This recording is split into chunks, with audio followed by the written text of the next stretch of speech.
करीबन चंद महीने पहले इनको वादा किया गया था कि 9 सेंट पे इनको बिजली दी जाएगी एक्सपोर्ट इंडस्ट्री को, और फिर इनको 2 महीने मिली भी, लेकिन उसके बाद ऑब्वियसली जो परमिशन थी या जो जो उसको प्रोविज़न की गई थी वो एक्सपायर हुई। और उसके बाद ये ऑब्वियसली इनका जायज़ डिमांड थी कि जी हमारे साथ तो 1 साल की बात की गई थी, तो मेहरबानी करें जुलाई 2023 तक ये हमें फैसिलिटी मिलनी चाहिए।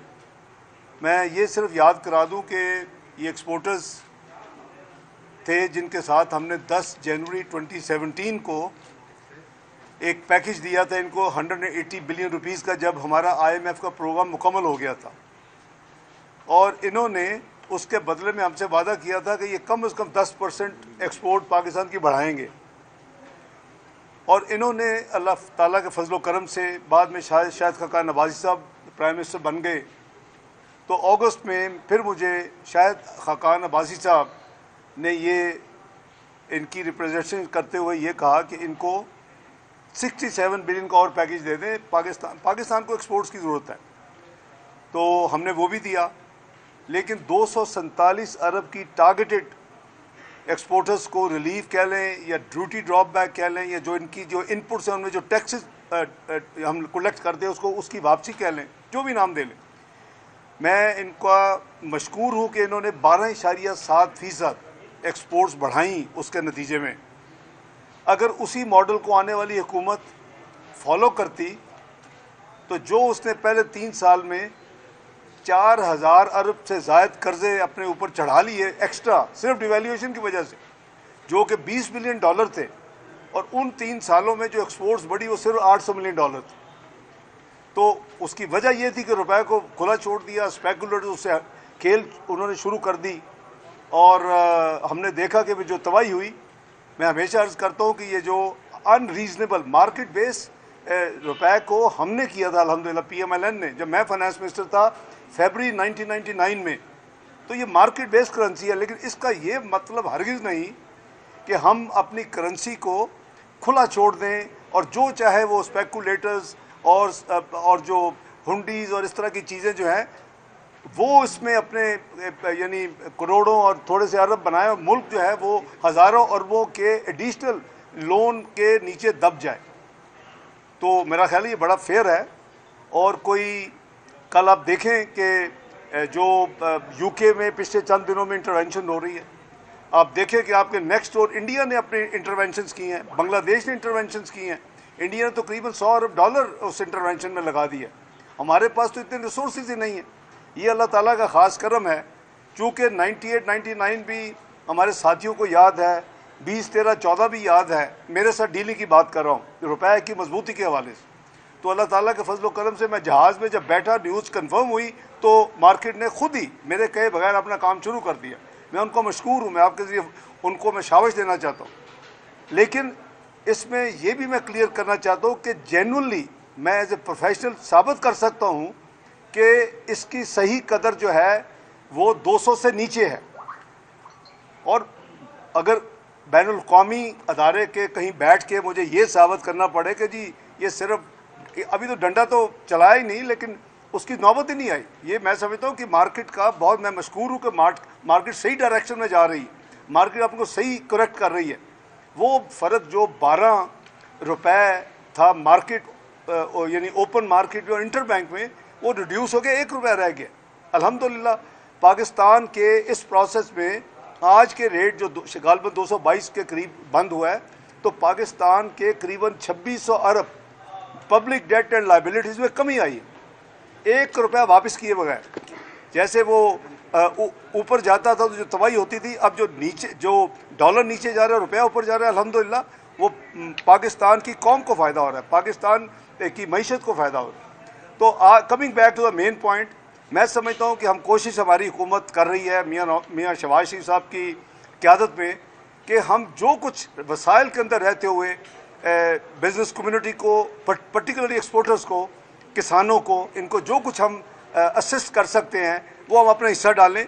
और ये हमारे भाई बहनें जो हैं जो इस बिज़नेस में हैं वो पाकिस्तान के लिए फिर अपनी एक्सपोर्ट्स को बढ़ाएं। आपकी आज इमेजिन करें कि अगर आपकी करीबन 15 से 20 बिलियन डॉलर एक्सपोर्ट्स बढ़ जाए, आपके प्रॉब्लम जो है एक्सटर्नल अकाउंट के ख़त्म हो जाते, आपको कहीं किसी बैन अवी इदारे के पास जाना नहीं पड़ता। हमने तो प्लान ये किया था कि जब 2016 में IMF को फारिग किया था तो उसके बाद तो हमने IMF को खुदाफिज कह दिया था। उनकी MD जो है क्रिस्टल लगार्ड, आपको याद होगा, इस्लामाबाद में आई, सरीना में जॉइंट प्रेस कॉन्फ्रेंस मेरे साथ की और आप लोगों को बताया कि Pakistan has perform very well and we wish Pakistan good luck, और पाकिस्तान दुनिया की 18वीं मईशत बनने जा रहा था। ये बहरहाल विदाउट गोइंग इनटू डिटेल कि अब हम किधर डिरेल हुए, क्यों हुए, सबको पता है।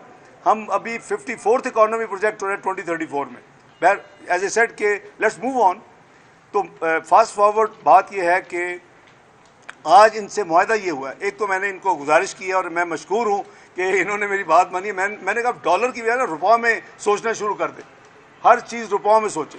लेट्स एग्री ए रुपी का टैरिफ आपके लिए जो कि मैं लॉक करूं ऑन योर बिहाफ, और फिर बाकी हमने जो काम करना है अपना प्रोसेस, चाहे वो कैबिनेट हो या दूसरे अप्रूवल्स हों, वो मैंने कहा वो मेरी जिम्मेदारी है, क्योंकि मैं अगर आपके साथ नेगोशिएशंस कर रहा हूं, इसमें मेरे साथ जनाब कॉमर्स मिनिस्टर जो हैं वो भी मौजूद थे, अपना सैयद नवीद कमर साहब, फिर हमारे जो पावर मिनिस्टर हैं गुलाम दस्तगीर साहब के साहबजादे जनाब खुरम दस्तगीर साहब वो भी मौजूद थे।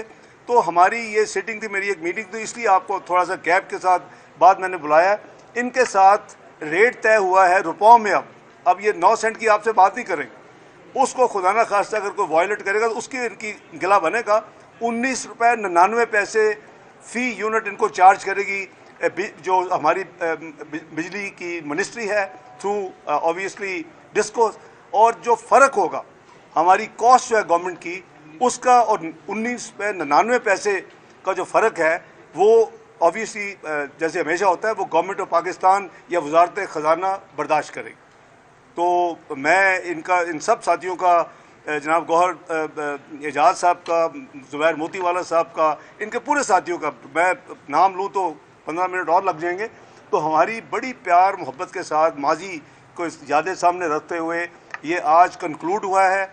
और अब मैं सब इंडस्ट्री से तवक्को करता हूँ कि वो पूरी एफर्ट के साथ पाकिस्तान की एक्सपोर्ट्स को आगे लेके जाएंगे। इनके अपने प्लान्स हैं इंशाअल्लाह, और उसमें अल्लाह ताला के फजल से पाकिस्तान को फ़ायदा होगा।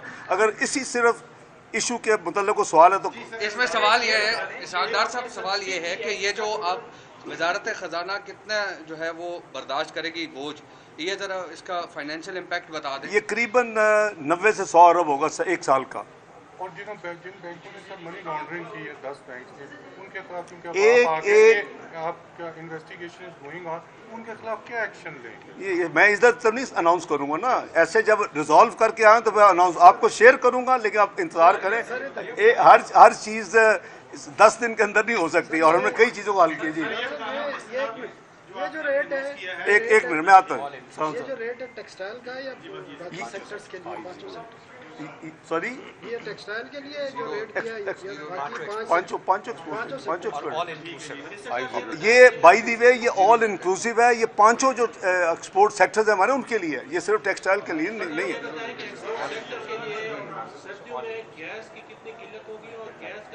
ये अगेन एक सेपरेट सब्जेक्ट है। We are managing everything, please bear with us. हम हर चीज़ का का यहाँ तुसी माशाल्लाह क्या नहीं समझ दाढ़ी रख ली, मुबारक हो माशाल्लाह। कुछ हैं थोड़ा पीछे हो जाओ, सब कुछ शामिल है। This is all inclusive. Dollar पे आपने रिपोर्ट भी तलब की है, क्या रिपोर्ट आप तक पहुंच गई है? और डॉलर को फर्दर जो बैंकों ने मैंने कुछ भी नहीं किया। मैं टीवी देख रहा हूँ, मैं उनको शाबाश दे रहा हूँ, खुद ही काम कर रहे हैं। डॉलर की नहीं, अच्छा दूसरा सब्जेक्ट वो प्लीज वेट करें, you will see the action. मैं किस तरह करता हूँ आपको बाद में पता चलेगा। प्रियम्प्ट ना करें इस चीज़ को। इनको जी एक्सपोर्ट्स बढ़ाने का कितना टारगेट दिया गया है? मैं तो आप सब्सिडी है सर, इस पे आपका जो प्राइमरी डेफिसिट और बजट डेफिसिट है बढ़ेगा तो नहीं सर? नहीं इंशाल्लाह everything will be taken care of. Export का कितना टारगेट दिया गया है सर? नहीं देखिए प्लीज, मेरा ख्याल है ये एक इशू थी जो इनके साथ विदाउट एनी कंडीशन मेरे आने से पहले तयशुदा थी। उसमें प्राइम मिनिस्टर भी कमिटेड थे उसमें वज़ीर ख़जाना जो थे पहले वो भी कमिटेड थे, इनके साथ जो कैबिनेट मिनट भी मौजूद है। तो हमारी जो आदत है कि हम चीज़ें करते हैं फिर उसको यानी ओपन कर देते हैं दोबारा, ये उस टाइप की एक इशू है, तो इसको हम कॉम्प्लिकेट ना करें। नई कोई चीज़ होगी तो उनसे बात करेंगे, बट आई एम श्योर कि खुद ही उन्होंने कहा हम पूरी कोशिश करेंगे बढ़ाने की। जी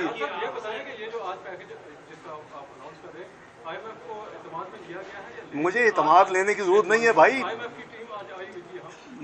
मैं ऐसी चीज़ों में इत्मीनान में नहीं लिया करता। मुझे जब पता कि मैं क्या कर रहा हूँ, ये मेरा जिम्मेदारी है ना कि मैं उसका यानी स्पेस क्रिएट करूँ।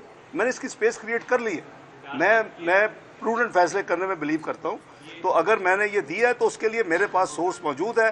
वो जब उनसे बात होगी, जब इंशाल्लाह वो आएंगे 25 अक्टूबर को। 480 अरब रुपए शौकत तरीन साहब भी ये कह रहे थे कि पेट्रोल पर जो सब्सिडी दी जा रही है इसके लिए 480 अरब रुपए की स्पेस क्रिएट की थी, लेकिन बाद में फिर आपकी हुकूमत को मुश्किल पेश आई और किया ना हो कि मैं शौकत तरीन साहब के बारे में कुछ नहीं कहना चाहता।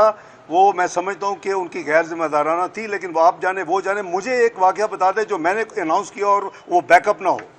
मैं तो अपना हिसाब दे नहीं, नथिंग ऑफ दैट। मैं फिर कह रहा हूँ ये इनके साथ कमिटमेंट थी, लेकिन वो कमिटमेंट नहीं पूरी की गई। 2 महीने के बाद कंस्टेंट्स की वजह से ये उसको वर्चुअली बैक ऑफ कर गई। लेकिन ये वैसे भी ऑनरेबल नहीं है।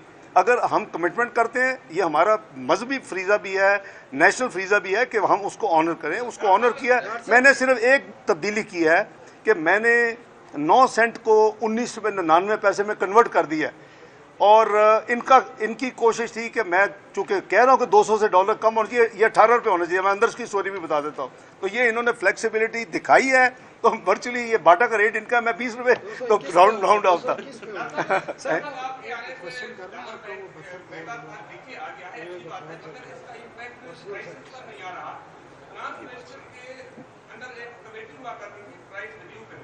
National pricing monitoring committee.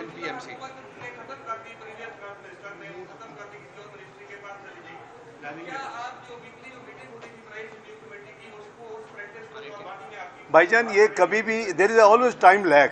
जब कोई एक्शन आप लेते हैं, किसी का लंबा होता है, किसी का इट डिपेंड्स, तो इसका असर आएगा। लेकिन देयर इज टाइम लैग हर काम का। तो इसमें इंशाल्लाह असर आएगा। ये ओवरऑल आपकी इम्पोर्टेड कंपोनेंट ऑफ द जो आपकी इन्फ्लेशन है, वो सीधी उसके इफेक्ट होगा, वो नीचे जाएगी। डॉक्टर साहब एक पर्सनल क्वेश्चन, 1 मिनट यार। एक सर आपके हवाले से पर्सनल एक बड़ी सोशल मीडिया पे चल रही है बड़ा आपके वो 72 करोड़ के हवाले से कि आपके 22 साल के वो ये जो डिस इन्फॉर्मेशन एक नहीं, वो सेल नहीं है बल्कि एक आर्मी है डिस और PTI। वो एक जो इमरानडोज आर्मी है, वो उसने एक तैयार किया हुआ है कि हर वक्त मलाइन करना है। और भाई मैं तो आज तक since I am in politics, first time MNA, उसके पहले मिनिस्टर स्टेट, मेरी आज तक जो सैलरी ऑफिशियल भी है वो किसी हॉस्पिटल या ऑर्फनेज हाउस को जाती है। मैं लिख के दिया कर। एक दूसरा ये कि मेरा 1 रुपया भी मैंने ना लिया है ना मेरा लेने को इरादा है। वो पता नहीं कहाँ से 72 करोड़ कैसे, उस हिसाब से तो मेरा ख्याल है कोई जो छोड़े जी सनाउल्लाह साहब छोड़े। मैं इन काम पॉजिटिव काम करूँ मुल्क के लिए, मैं नोटिसों में चल जाऊँ।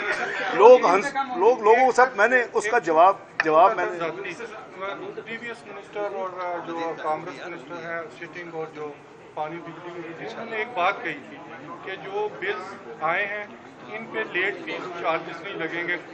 जो ये इस मंथ आएंगे उसमें हम 10% जो नहीं लेट फीस होती है, लेकिन तमाम बिल्स वापदा वाले उसको मैं पता कर दूँ, मेरे नोटिस में नहीं है। थोड़ा सा दर्द दिल ज्यादा दर्द दिल रखते हैं, मेहरबानी। तो इसमें भी कोई थोड़ा सा उनसे मैं देखता पेट्रोल की कीमतें कम होंगी, पेट्रोल की यार अभी कल तो किए, खुदा का खौफ कर। अगले साल की प्राइस अनाउंस कर दें, अगले साल की।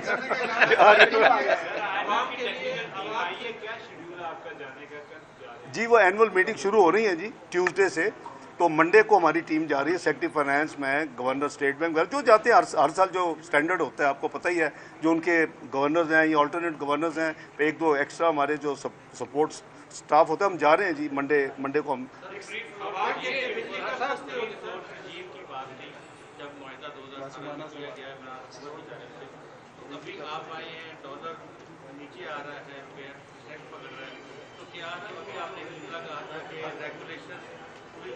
लागू नहीं किए गए थे, नहीं, आपने मेरा समझा नहीं है, let me explain. Free float था और उसको फ्री मार्केट कहते हैं, वो हमने इंट्रोड्यूस किया था भाईजान फरवरी 1999 जब सैंक्शंस लगी थी मुआशी बदतरीन पाबंदियां पाकिस्तान पे एटमी धमाकों के बाद। उस वक्त फिर ये 69 पे चला गया था, क्लोजिंग उस दिन की 67 पे थी। फिर मुझे ये, मैं उस वक्त ट्रेड एंड कॉमर्स मिनिस्टर था, फिर मुझे पहली दफ़ा फाइनेंस की जिम्मेदारी उस पॉइंट पे दी गई थी। सरताज साहब वहाँ नहीं थे, वो फॉरेन मिनिस्टर बन चुके थे, हफीज़ पाशा साहब थे, वो भी यानी चाहते थे कि कोई तब्दीली हो जाए। तो ये जो फ्री मार्केट या जिसको रीड कहते हैं, रियल इफेक्टिव एक्सचेंज रेट, वो जो है वो हमने शुरू किया, PMLA ने शुरू किया था। एक सवाल सर, आप जो एक्सपोर्ट्स के लिए अभी जिस तरह आपने इकदाम किए हैं, तकनीकी बढ़ेगी इससे, इमरान खान उधर हलफ ले रहे हैं, तो क्या कैसे देखते हैं ये फ्यूचर में? जी हाँ, वो एक दफ़ा पहले भी शौक पूरा कर चुके हैं, 126 दिन का धरना दिया था, आपको याद होगा। फिर हमने उसको भी बेयर किया और बड़ी यानी सब्र के साथ किया, बिजनेस भी पूरा किया और अपनी जिम्मेदारियां भी निभाई। उसके बाद नेगोशिएट करके धरना उठवाया, जो एक एग्रीमेंट उनसे किया, कंडीशंस जो आपको याद है, आपकी मौजूदगी में मैंने और हम मेरे साथियों ने, आसन इकबाल साहब ने, जो और साथी थे सारे, और उधर से अपना इसने जहांगीर तरीन साहब ने, उनके साथियों ने ये जो उस वक़्त किया वो हमने पब्लिक किया था और आपके सामने साइन किया था। तो अगर धरना देंगे तो जो लॉ और जो आइन और कानून है वो अपना कोर्स लेगा। जो भी मैं मेरी एक मीटिंग है समझ धरने के साथ ये डॉलर कहीं ऊपर तो नहीं चला जाएगा जो नीचे है? आप इंशाल्लाह दुआ करें। पाकिस्तान जो है, जो उसने बुरा पीरियड देखना था 4 साल का, जिसकी वजह से अगले 6 महीने हुकूमत मुश्किलात का बदतरीन शिकार रही है, इंशाल्लाह हम अब उससे निकल के दूसरी डायरेक्शन में जा रहे हैं। हम इंशाल्लाह बड़ी जल्दी। बहुत